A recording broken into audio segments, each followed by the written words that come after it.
Common Ground with Jane Whitney is sponsored by Clearview Energy and Glenmead.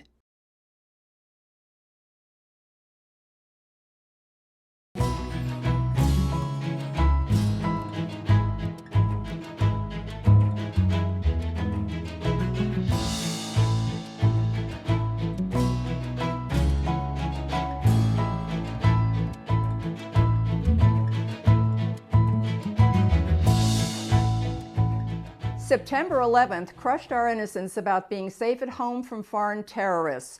Now, 20 years later, we're grappling with how the violent attack on the U.S. Capitol by our fellow Americans crushed our collective soul. Today, we'll focus on the metastasizing disease known as domestic violent extremism. Here to brief us on the threat that's infected our country's nervous system are three distinguished national security experts. Joining us are John Brennan, former director of the CIA, Frank Figliuzzi, former FBI Assistant Director for Counterintelligence, and Representative Alyssa Slotkin, who chairs the House Intelligence and Counterterrorism Subcommittee. And we're grateful to have you all with us here today. Alyssa, I'm going to start with you because you spent the first 20 years of your career as a public servant devoted to preventing terror attacks in the post-9/11 era. And you were a CIA analyst, you served in the Middle East, you briefed both Presidents Obama and President Bush on national security matters. Now you're on a mission to thwart domestic violent extremism. Can you tell us how serious that threat is? Yeah, well, I think it's a serious threat. I do think that we sort of on January 6th had the end of what I consider sort of the post 9/11 era and the beginning of something else, where the divisiveness between us as Americans is really the greatest threat to us. It just paralyzes us. And for some individuals, a small number, but still an important number of individuals, that divisiveness escalates into violence. And certainly I've seen in my district and of course in the Capitol, the real harm that can do when people radicalize, just like I used to watch people radicalize abroad. We're horrified when an ethnically or racially motivated extremism guns down people when they're worshiping in a church or a synagogue, or 24 people who are shopping in a Walmart. This is something we've created out of a whole cloth of lies, basically. The big lie that the election was stolen and the anger that has evolved out of that. How does it make it more difficult in your role to try and crack down on that kind of a threat? Well, look, I think the big lie is certainly part of it, but there has been a culture for a number of years now of division coming from the top. I'm a former CIA officer. I worked alongside the military my entire career. Leadership climate is set at the top. And for many years now, it's been a strategy to divide people as a way to govern. So we shouldn't be surprised when people at the grassroots level are looking at their elected leaders and saying, okay, well, they're saying inflammatory things. They're saying hateful things. They're dividing us as a purposeful thing. I'm going to do the same thing at my school board meeting. I'm going to do the same thing at my city council meeting or at my workplace. So it's seeped into the meat of at least places like Michigan, but it is something that is front and center for a lot of us who live in communities that have really, really big political divisions on the grassroots level. We were all just, again, aghast watching what happened on January 6th, as I know you were. But you've mentioned that this is not alien to you. You represent the Michigan 8th, and you've seen this within your own district. Talk a little bit about that. Sure. Well, in Michigan, we had armed protesters force their way into our Capitol and sort of lord their weapons, brandish their weapons over our state legislators in April of 2020, 9 months before the January 6th events. We've had a precipitous rise in militias, particularly the Proud Boys, the Boogaloo Boys.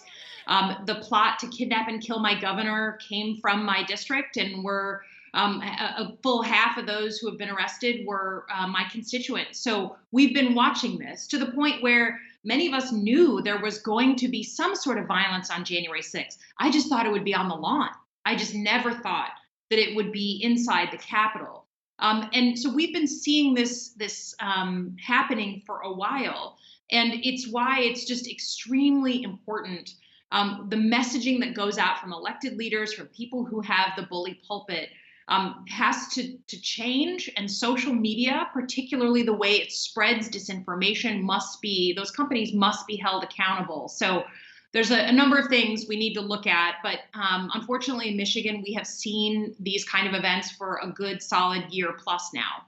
Director Brennan, I'm going to talk to you because you've probably held more high-level, top-level national security positions than anybody in the last 2 decades. And yet, you were targeted by somebody who held the bully pulpit, Donald Trump. He put you on an enemies list. He said he was revoking your security clearance. And basically, that mentality is sort of the same mentality that's at work underlying this surge in some of the domestic violent extremism, where people are taking out their wrath on others because of the anger. And again, I go back to, how do you fight disinformation and misinformation when the threat is this pernicious? Well, it is such a serious concern, as we have seen over the last several years. This growth in this ideological fervor that is manifesting itself in extremist and even violent ways. And unfortunately, as you point out, there are individuals in the political environment who are encouraging this type of behavior and these attitudes for their own personal, political, or ideological reasons. And so therefore, it's a very insidious threat here in the United States. After 9/11, when we tried to protect this country from terrorist attacks, we strengthened our borders and we instituted a number of security measures to make it more difficult for these foreign terrorist groups to carry out attacks.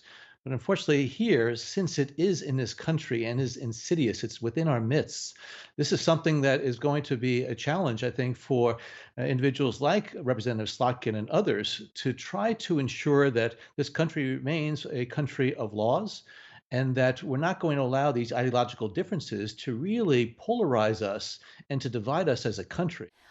I've heard you say that going after domestic terrorism is a harder proposition than going after foreign extremism. Can you explain why?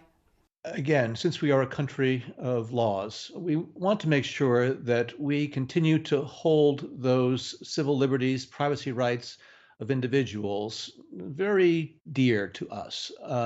We have to make sure that we're not going to be doing things that are going to abridge those rights.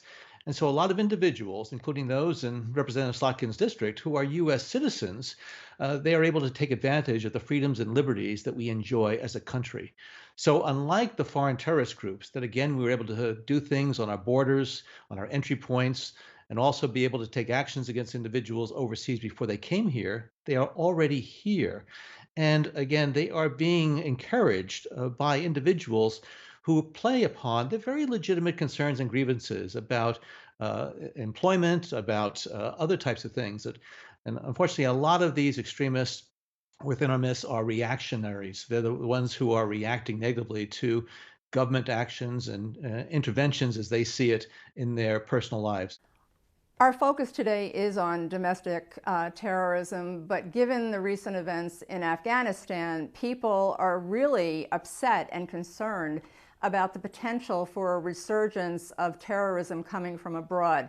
Director Brennan, I know that you're not psychic, but what does your gut tell you on that particular front?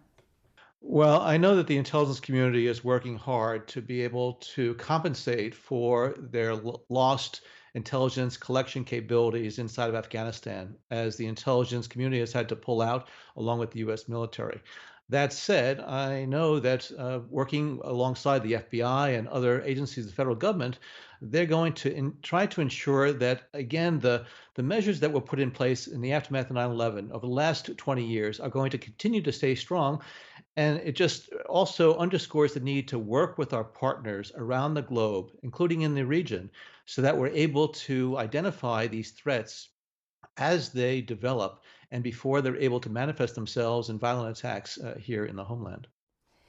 Frank, I've heard you say that right now we're in a perfect storm of grievance and cause, and that What's going on right now in terms of the threat level could be exacerbated by what's happened in Afghanistan.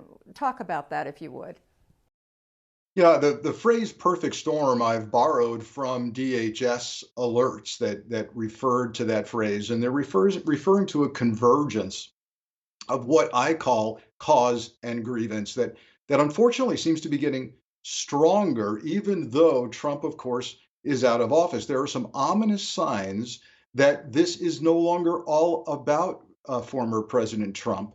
And in fact, if we want a sign of that, we need look no further than a recent rally in Alabama where the president encouraged people to get their vaccines, said he had been vaccinated. The crowd booed that. At the same rally, Representative Mo Brooks said it's time to put 2020 election fraud behind us and move forward. And again, he got booed and had to issue a strong retraction and withdraw from his own statement. What does that tell us? It tells us that this isn't just all about one person, one leader, and a MAGA movement. It's become much larger than that and embedded in our society. And so they look for additional causes and grievances to justify themselves. They see this all as kind of us versus them. They want no part of refugees who look different and talk different and worship different than the rest of us.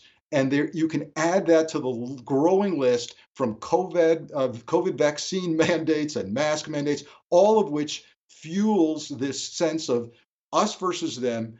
I've got a cause to fight for, and I am aggrieved.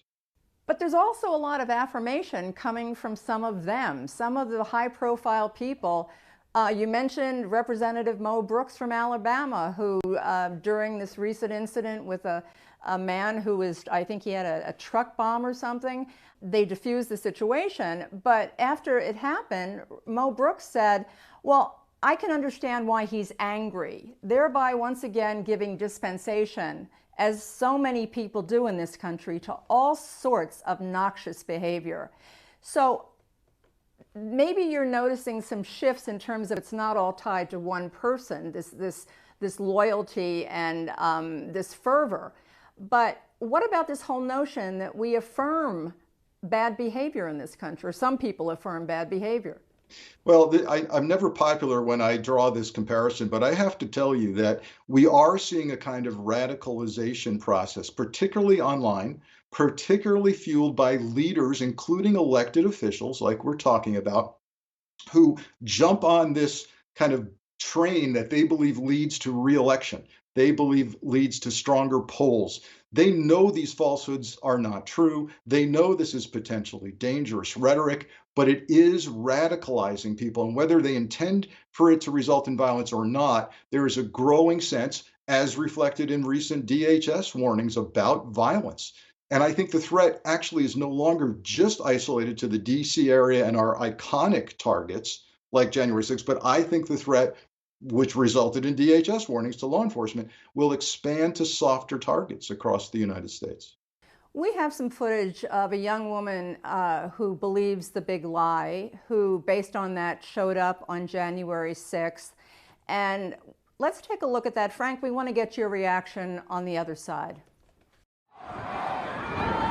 What are we here for? To stop the steal. And what happened today? I'm not sure, but it looks like they stormed the Capitol. People broke through and raced through the building, and then the legislators got scared and left. So we didn't certify for Joe Biden, so that's good. I don't know what happened because I can't get any source. I can't get any internet on my phone. But I think patriots are really standing up. I'm super happy that they're standing up, and people are really pissed off because we know how much cheating took place. If he would have won fair and square, I think we would be fine, but we can't let them overthrow our country. How do you start to fight against a mentality like that? You see in her language the power of propaganda and the impact it's had, and the challenge we all have as a society to show her sunlight, get her up above the rabbit hole that she's in. But it's incredibly different environment we're operating in with the social media platforms and disinformation on steroids. And I would be remiss as a counterintelligence professional if I didn't point out that much of this propaganda online has been fueled and seeded by foreign intelligence services, namely from the Russian government. So we're up against more than just ourselves. We're up against a domestic terrorism threat that's being fueled by a foreign adversary. It's very, very powerful. It will require a whole of society response. Alyssa, I want to go back to you right now to talk about the fact that these folks are ordinary folks. The folks at January 6th, a lot of them, they could be the local bartender, the local school teacher, the local firefighter. They don't broadcast their racism, their hatred, their propensity for violence. And yet, I've heard you talk about you have gleaned fodder where you're able to help identify some of these folks. Could you talk about that? Sure. I mean, you know, a lot of the way I approached this was taken from what I watched when people radicalized abroad in groups like, you know, Al Qaeda or ISIS. You have folks who have a sense of grievance, deserved or not, but they feel a sense of grievance. And many of them, particularly in my district, are radicalized online. They find community, they find other people who agree with them, they find a connection to people because of that shared sense of grievance. And that in and of itself, you know, they have the right to free speech, they have the right to congregate and meet with people online and you know, in person. But then you start to see this ladder be climbed. And the next thing we see is people posting things that are hateful, inflammatory, racist, threatening in some way. The next you hear about someone having incidents either at school or at work. They've gotten into a conflict with a coworker. They've used threatening language with a boss. They get fired potentially sometimes.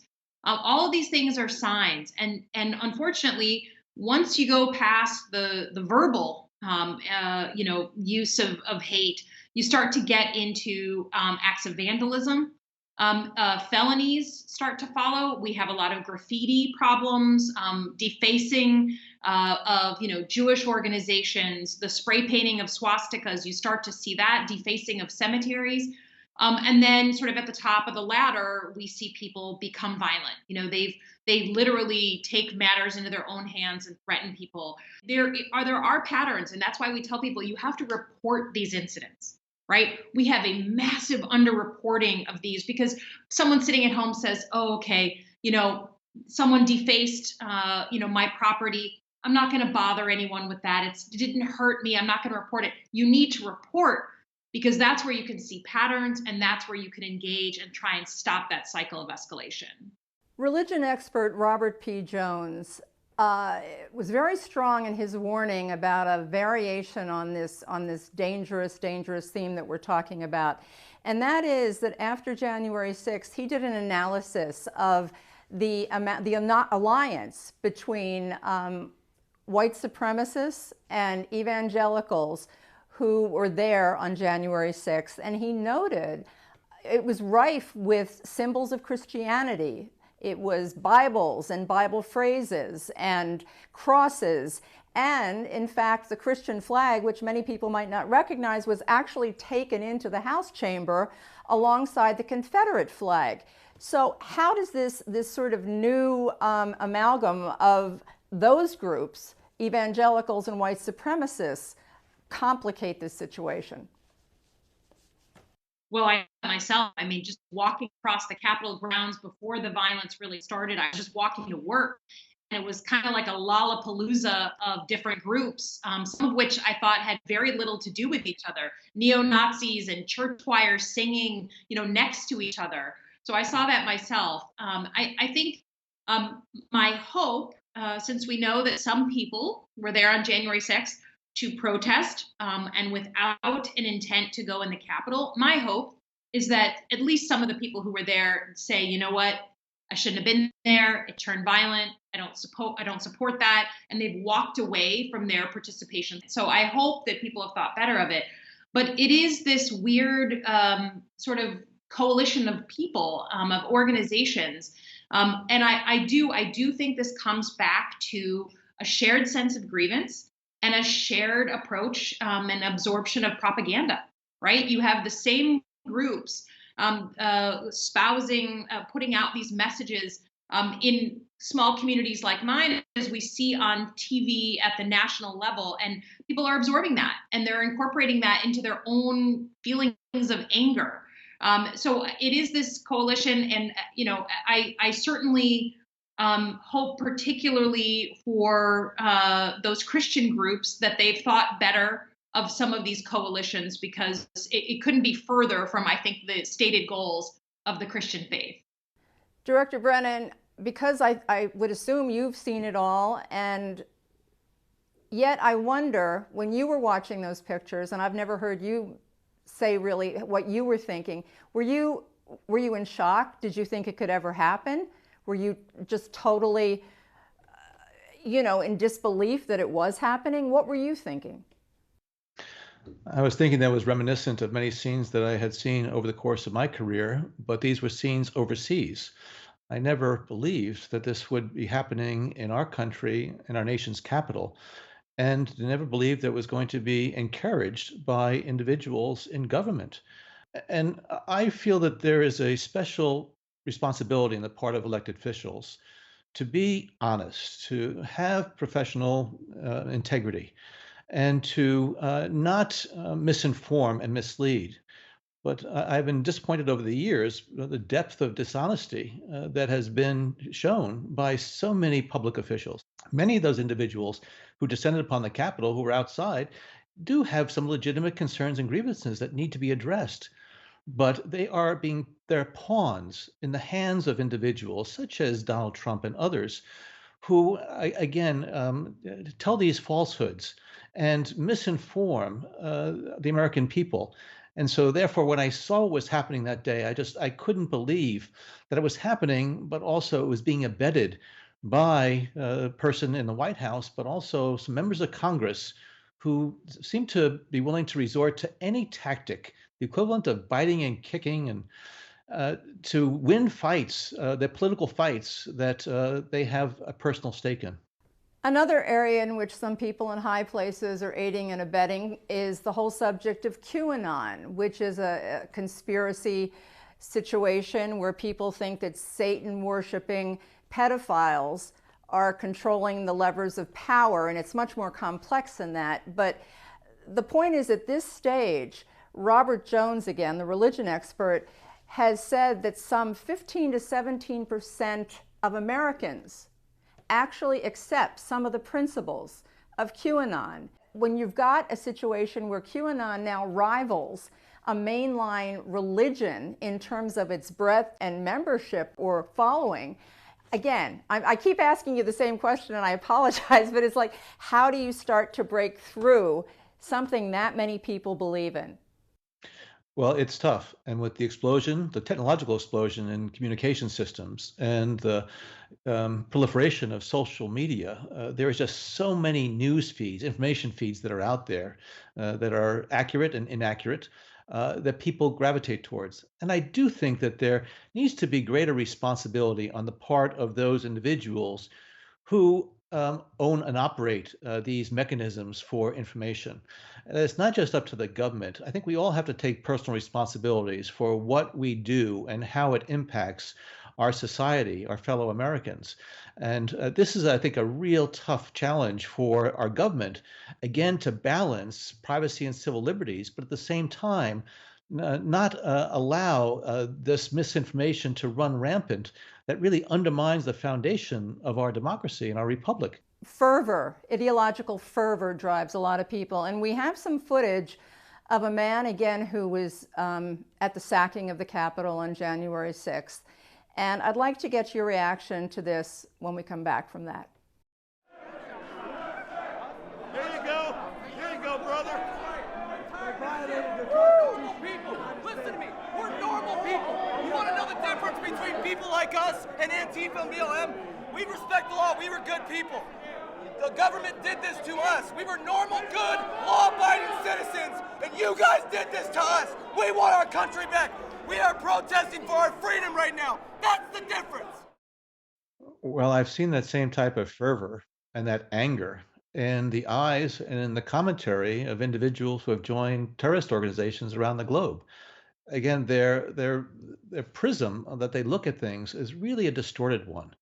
And therefore, they are reacting. Again, they're reactionaries to whether it's be progress or things that they just don't agree with. And unfortunately, that anger, that hatred, that disgust frequently then transcends into taking acts of violence against fellow citizens. So, this is a very worrying, disturbing phenomenon that we're seeing this in our own country among American citizens that who we live with, that they have been so exploited by individuals who are again sort of making it a movement among people to try to take action into their own hands against what's going on in this country. Frank, when people believe in something that strongly, whether it's religion or a cause or an ideology, whatever it is, they are much more willing to do things they might not ordinarily do, like act out violently. Especially, and this is the other piece of that, when they feel like they're being victimized, when they feel they're being repressed. And apparently the polls on many evangelicals feel that they're discriminated against, feel that they are much more oppressed than African Americans, people of color, LGBTQ constituencies. How does that make your job even harder in terms of trying to rein in this threat? Yeah, you're correct to identify this sense that Christianity is being targeted, this false perception that this is an existential threat to my religious belief system. That kind of scenario is perhaps the strongest motivation that will lead someone to even give up their life for that cause, real or perceived. And then the wrapping of patriotism around that sentiment, redefining of patriotism, right? You've seen all the people in the building on the Capitol on January 6th referring to themselves as patriots. We've literally redefined what it means to be a patriot, and in some senses, some have redefined what it means to be a Christian. The strength of the QAnon falsehoods is just that there these evil people are controlling the world because they are Satan worshipers, they are cannibals, they are pedophiles. You possibly couldn't come up with three stronger, viscerally disgusting things to motivate somebody. And so you see this in international terrorism, people willing to give their lives. Why? Because the other, that group called the other, are infidels. They are evil. They are somehow less than human. That makes them worthy of destruction. And that's very, very troubling. Where are we seeing that? For those who think I'm being a little bit too dramatic, we're seeing people now refusing vaccines, even though it endangers their health, their children's health. When you see people willing to endanger their lives for a cause, you need to pay very close attention to that, because that means the anti-radicalization process is going to be extremely difficult, and it's going to need all hands on deck if we can even get today a unified response to anything in this country. Would you, Frank, talk a little bit about the special challenges of trying to identify and again, crack down on some of these very violent militias like the Oath Keepers and the Proud Boys, because you run up against prickly problems with law enforcement. Again, Alyssa mentioned it a little bit earlier, in terms of they have a right to assemble, Second Amendment rights. So it makes it a lot trickier, I'm assuming. Does it? You are correct. Let's pick the most practical examples, tangible examples of the challenges of law enforcement here. First, as many Americans are surprised to learn, we do not have a federal law against domestic terrorism. Many people just automatically assume that domestic terrorism is against the law in and of itself. But this is precisely why you're seeing the people involved in the insurrection being arrested for things like property damage, trespass, theft, assault. We don't have a law to point to, as we do with international terrorism, when it comes to domestic terrorism. What does that mean in terms of practicality? It means that, first of all, we can't levy charges and sentences, and you hear many people complaining about perceived leniency of the sentencing so far, because those we don't have a charge that reflects the gravity of what was done. The other thing people don't really know widely is that we don't have a mechanism in our government to designate certain groups and organizations as domestic terror organizations. All of this means that historically fewer resources have been devoted at the FBI to the domestic terror threat. U.S. attorneys are more likely to decline prosecution or even want to receive a case that may involve ideology and thought, when really we should be focusing on violence. But the problem is we almost have to wait for the violence to occur to allow the investigation to happen. I say this: civil liberties and security are not mutually exclusive. I think we can do this.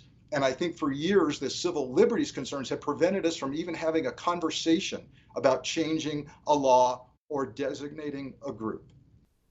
Alyssa, I was actually going to ask you about the whole civil liberties piece, because obviously those values are the bedrock of our country and you can't abrogate them. I mean, people can hold all kinds of just horrible views, dangerous views, and unless they act on them, really, that's their right to express. So how do you deal with that in your committee? Is that a big piece of what you look at in your committee? Yeah, and I think Frank had it really right on. There is this real angst and concern around a domestic terrorism law, because we have such a history in our country of bad behavior, and we all are worried about intelligence communities spying on American citizens. We understand where that comes from, right? And I found an unusual coalition between people traditionally thought of as very conservative, kind of right wing, and folks who are very progressive on the left wing side. They have a unity of purpose on this issue. They do not want a domestic terrorism law. But I think what people sometimes miss in this conversation is that your freedom of speech ends when you threaten violence against another. That's not freedom of speech to threaten somebody, to be angry about your government or angry at someone, an elected official. That's absolutely your right, but not to threaten violence. And so I've been encouraging people to remember that and to think about legislation, think about new bills, new laws, new ideas based around that construct. If you focus on that threat of violence, I think there is space to do more than what we currently have in the books. But I mean, any time we move on this in my committee, in the House in general, you get an automatic knee-jerk reaction of very strong negative against anything new on the books. At this point, Alyssa, we have a video question from a young woman named Nigeria, who is actually in Milwaukee, Wisconsin. And I'd like to get your thoughts on it first on the other side. Here it is. What necessary steps need to be taken federally to ensure that an event like January 6th does not happen again? Yeah, great question. So there are a couple things that need to happen to avoid another January 6th. First of all, we do need our government to be appropriately resourced against domestic terrorism, right? We need to have the people at the Department of Homeland Security, at the FBI, who are looking at this threat. You know, before 9/11, there were people who looked at domestic terrorism in a more serious way. But after 9/11, everyone turned to foreign terrorism. I remember being a brand new baby analyst at the CIA, and, you know, the cool kids wanted to do foreign terrorism, not domestic terrorism. Well, we're out of sync with what we need for the current threat. We need people who are watching for threats of violence, for organization of violence. You know, there was plenty of warning that this kind of event was happening, and that there were people who were hoping to get inside the Capitol and make it a violent event. We should have had much more warning from our own government about what was coming. Number two, we need, frankly, a better sense from our state and locals on what they're seeing on the ground on domestic terrorism, on militia activity. They need to be much more forthright and much more comprehensive in what they're seeing on the ground and reporting that so that one hand knows what the other hand is doing. Frankly, we need to do more education in communities that are inclined towards this kind of violence. There is a whole world of digital literacy that we need to be teaching people in our schools so that they are skeptical when they see these false claims. They think twice before they just absorb something that they're told. We have a lot of work to do when it comes to educating people so that when they get that call to action, when they get that call to violence, they reject it because they've been taught to be skeptical of it. Director Brennan, going back to the question about what can be done to prevent another January 6th, you must have thoughts on that as well. I really do think that, as you pointed out before, it's really a whole of nation effort, and to make sure that there's not going to be a we versus them, that there's a sense that there is a real interest in trying to address their issues and concern. And from the standpoint of better education, if I am a strong proponent of finding ways that we don't have either the left or the right just pushing out information based on maybe political objectives, that there needs to be, objective opportunities for individuals to hear about what's going on and to get past the propaganda and the misinformation and intentional disinformation that's out there. As Frank said, a lot of that is being, pushed and encouraged by external actors outside of this country. Some of the challenges that we've touched on, Director Brennan, include this whole social media area, which you've talked about a little bit. But Bruce Hoffman, who's a professor and counterterrorism expert at Georgetown University, really calls it the propellant of this entire domestic violent extremism. Again, just a giant area. Do you think that there's going to be any push for accountability on the part of these platforms to try and do something to help with this societal initiative that we're talking about? Well, I think there's active debate right now within the executive branch as well as in the Congress about whether or not the operators of these social media platforms have some accountability. And I think they're trying to, some of them are demonstrating by pulling down some of those social media tweets and other types of things, and the commentary that is out there that is not just blatantly false, but also is incendiaries. And I do agree that it is a propellant, that it is infusing individuals with this misguided information that encourages them to take actions against their fellow citizens or against the government. So, but it is a tough issue. And I agree with Frank that it's not an either or, but it is a delicate balance to strike between ensuring that we're going to continue to have the freedom of speech and the civil liberties that we all so much treasure, but at the same time, not allowing individuals to take advantage of those opportunities to misinform and to mislead their fellow citizens. Senator Gary Peters talked about the fact, we all know that there were failures of, I guess, on the part of communications organizations, of law enforcement, of intelligence in terms of January 6th, which is, Senator Gary Peters said, really happened, the planning happened in plain sight. Do you feel, Director Brennan, that the FBI has been unduly criticized, or that law enforcement, what's your feeling on that? Do you think more could have been done to prevent January 6th from happening?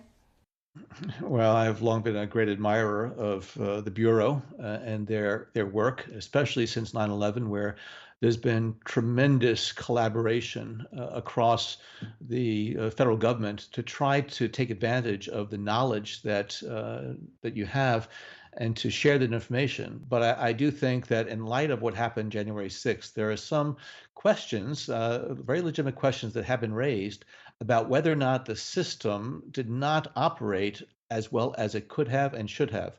And so I do think this is going to be a process of continuous review and improvement to make sure that if we have that insight in advance about violent activities, that everything is done to make sure that the people who can stop it, prevent it, and deal with it are fully informed. Frank, given that just the title of your book alone, The FBI Way, inside the Bureau's Code of Excellence, Clearly, you are an advocate. You have great pride in the FBI. What is your response to somebody like Gary Peters, who really is saying they didn't do enough in this particular case? Well, I say that's correct, but I also think we need context here. It's essential to understand the constraints on the Bureau. Specifically, I've said many times that January 6th was not so much an intelligence failure, but rather a failure to act upon available intelligence. And chief among the reasons for that, I think, is this inability we seem to have as Americans to view ourselves, people who look like us, people who talk like us, as a threat. I think that was the overriding issue. Now, layer upon that the Attorney General guidelines, the domestic operating guidelines that the FBI operates under, and it's extremely difficult to open up investigations and cases when you don't yet have that violent act in terms of domestic terrorism.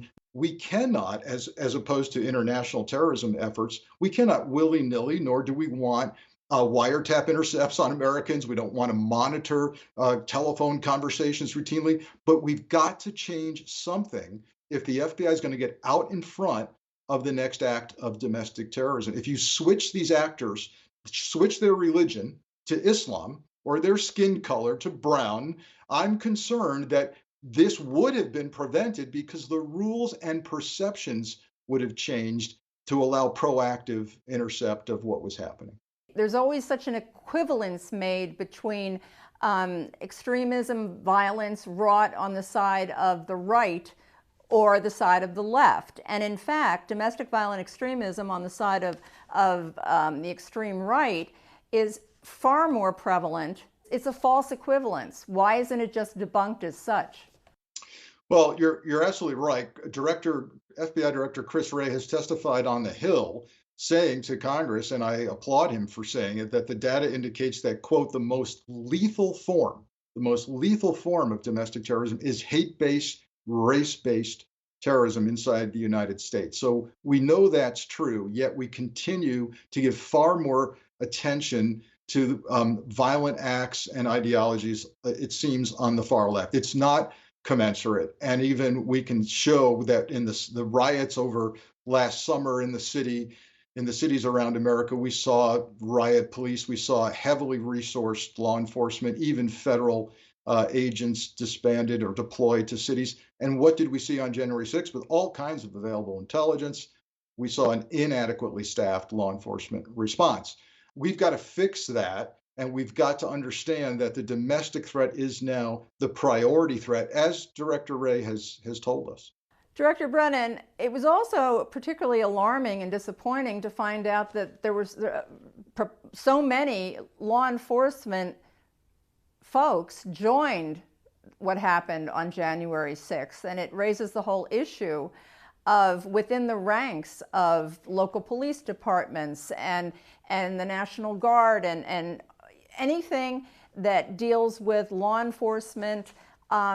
Basically, these folks are sort of becoming, I don't want to say radicalized, but there are a lot more of them. Again, that just demonstrates the power of these propaganda mechanisms that go out there and, again, infuse this type of sentiment among so many sections of our society around the country.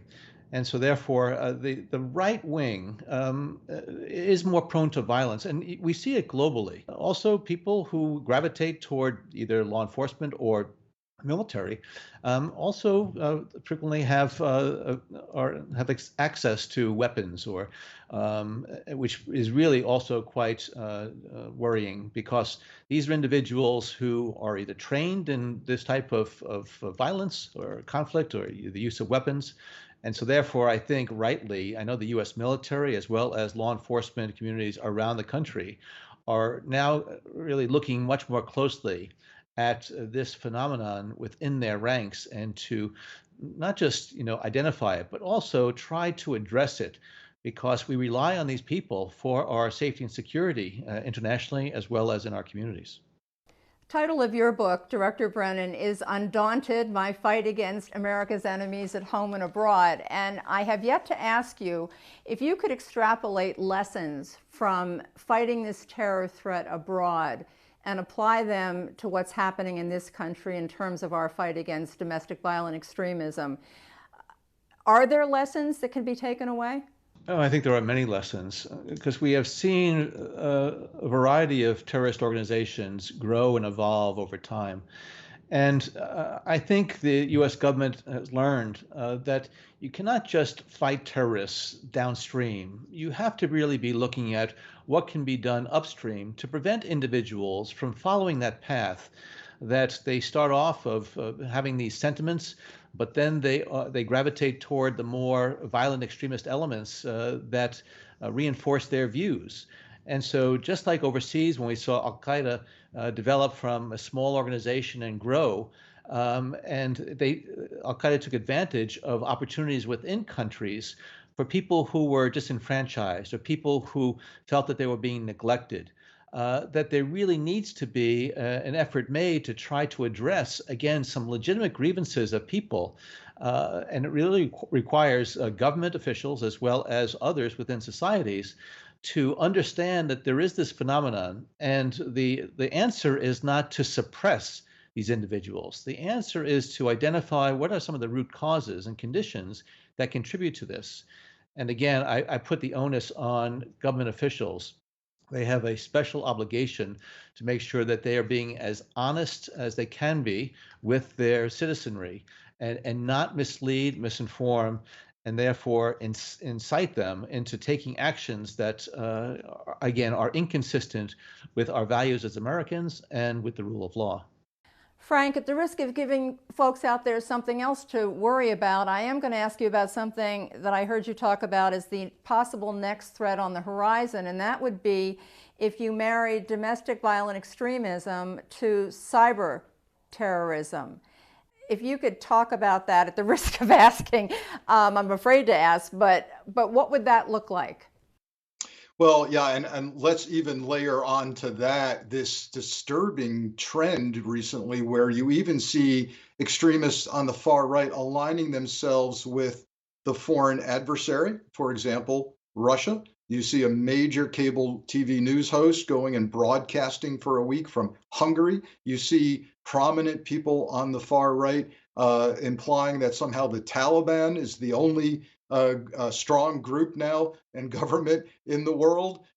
This is problematic. And if you see far-right violent extremists or violent extremists of any kind getting on the cybersecurity bandwagon, meaning they develop a capability not only to pump out disinformation, but now to deny service, denial of service attacks. It doesn't take a lot of training. You can go to the dark web and purchase tools that will allow you to hack malware, denial of service capabilities. If that starts happening against targets like healthcare systems that are providing vaccines for people, or school systems that are mandating masks, for example, then you're going to start seeing this kind of domestic cyber attack that so many in the intelligence community have become worried about. It's really a wake-up call time for increased cybersecurity and the threat we pose to each other here domestically.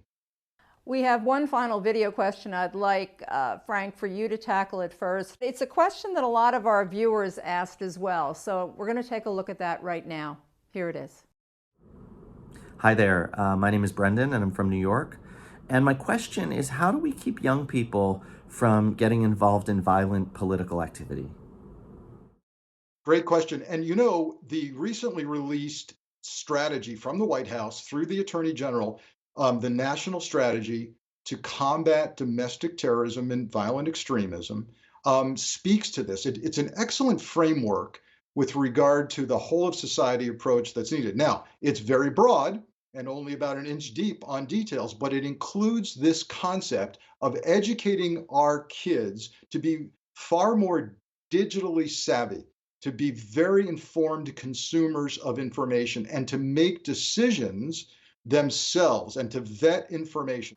Alyssa, I have a final question for you, and it really comes from, in a way, somebody you work with, former Republican Senator and Defense Secretary Chuck Hagel, reminisced about one time when you briefed him as a 30-year-old CIA analyst and you knocked his socks off, and he said you were so direct, and he was just terribly impressed. So I'm going to ask you for a very candid assessment of what Attorney General Merrick Garland said about one of the key drivers he feels to preventing domestic violent extremism is to promote tolerance and respect in this culture of bilious divisiveness.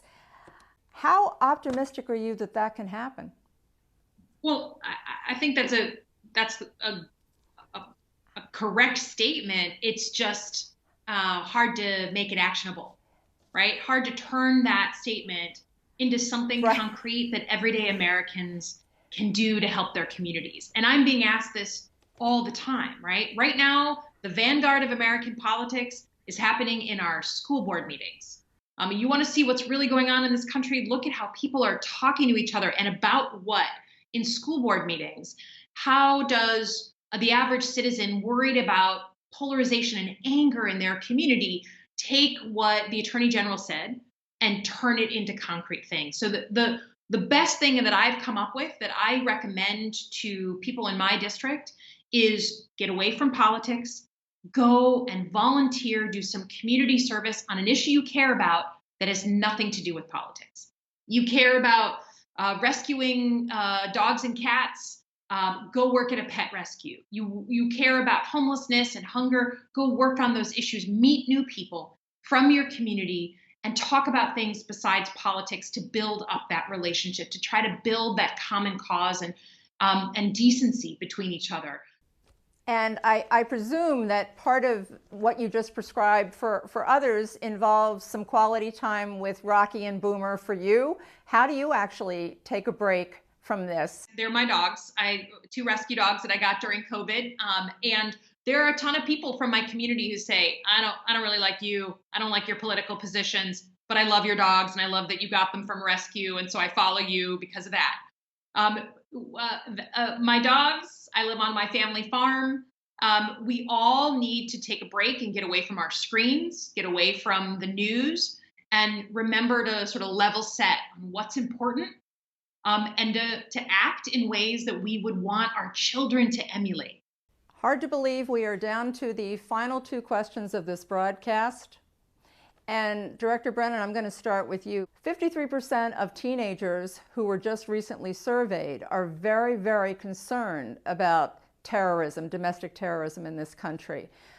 I know you have 3 children, you have 2 grandchildren. And so I guess the question is, how does this whole of society initiative, what can we do to improve the situation for everyone? Well, I think we have to recognize that many of us are very fortunate to live in communities, to live in areas of the country that benefit from development, from technological capabilities, from educational opportunities. But there are many people in the United States also who live in depressed areas, those that have borne the brunt of some of the effects of globalization, outsourcing of employment opportunities and other types of things. And so therefore, I think there needs to be recognition on the part of all Americans across this country that this is a country of great diversity in terms of people, in terms of opportunity, and that I think we have all a responsibility and obligation to try to do things that are going to advance our society. Frank, last question goes to you, and it's about when your granddaughter Eleonora was born, I think almost 2.5 years ago, and you tweeted that her name means light and honor, and that we're living in a world that could use a lot more of both. How optimistic are you that that's going to happen? Yeah, I love this question because I know that for 25 years of my career, I was paid to be the cynic and expect the worst. The American taxpayer didn't pay me to have a strategy of hope and crossing my fingers. So I was often, as Director Brennan knows, the so-called skunk at the garden party that would come in with the bad news. But here's a sign of hope.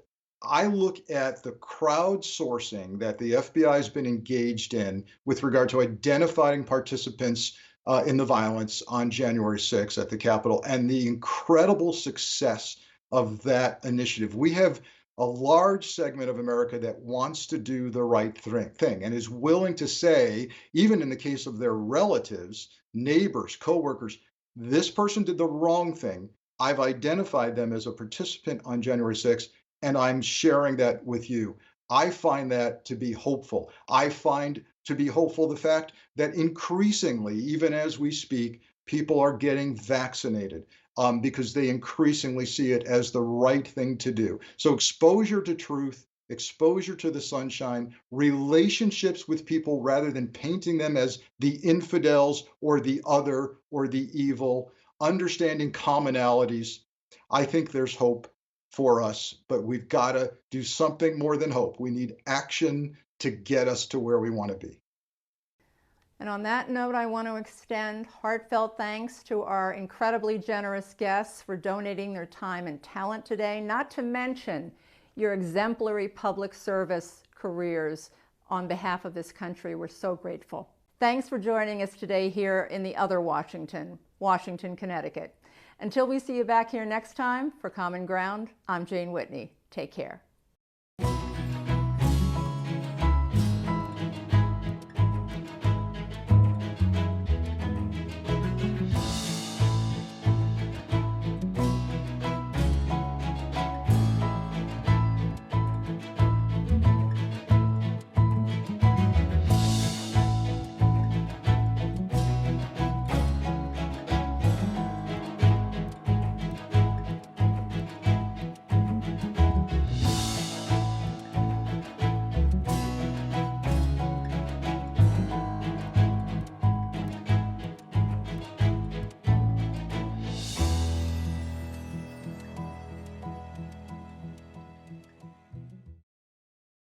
Common Ground with Jane Whitney is sponsored by Clearview Energy and Glenmead.